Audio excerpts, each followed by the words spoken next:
And so being familiar with the region, Pierre had talked to people such as Stoneman, who he knew, and had them come to Bristol, which was very centrally located in the region. You know, if you look at a map of the mountains of southern Appalachia, where North Carolina and Tennessee and Virginia all come together, you'll see that Bristol's there as a transportation hub. It's where the rail line went through so he could bring this recording equipment in.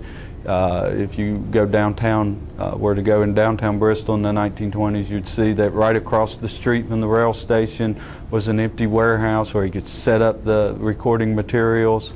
Across the street from that was a hotel where he and the engineers could stay. So, you know, because of convenience and the central location of Bristol was why Pierre chose that.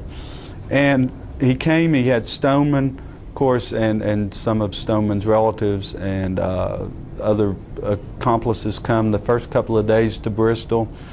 And when he was here, of course, Pierre is a great businessman. He went and met with the local Rotary Club, had the paper come in, told them what he was doing to make these recordings. They put an ad in the newspaper. People saw that. They had brought the reporter in to talk to Stoneman. Of course, Stoneman talked about the royalties he had made the previous year recording for people like Edison. And after that, Pierre found that over the next 10 days, he had all kinds of different musicians coming in. And it's really the quality of those musicians that historians look back to the Bristol Sessions and why they consider that the birth of country music is, one, he captured just a wide range of music, everything from old-time fiddle songs to religious songs to ballads to some blues.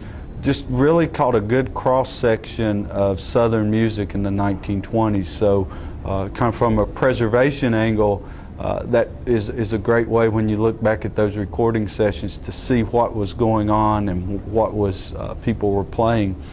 But also, it was really the first time that you had the talent there. In particular, the Carter family and Jimmie Rodgers both made their first recordings in Bristol in the summer of 1927. The Carter family was from nearby Macy Springs, Virginia, and they had heard about Mr. Pierre and traveled to Bristol, and traveled, in fact, they had to, AP and his wife Sarah and her cousin Maybelle had traveled to Bristol, and they had to borrow a car from AP's brother-in-law to travel here, and depending on which story you hear, they had anywhere from 1 to 4 flat tires to come, but they auditioned for Mr. Pierre, recorded 6 different records, and, you know, went back and didn't really think much about it till the records came out and they got a call from Mr. Pierre. They wanted him to come up to New Jersey and record some more records, and from there they went on to become known as the first family of country music, that the music they recorded has become standards in country and folk and bluegrass, and really traveled the worldwide.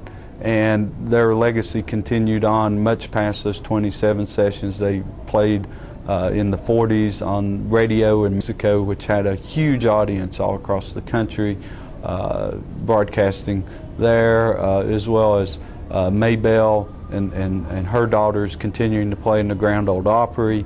And even today, Jeanette Carter, AP and Sarah's daughter, continues their family traditions right there at their home place in Hiltons, Virginia, with live music every Saturday night, old time and bluegrass music. So that family tradition continues on very much today, but their influence is really amazing.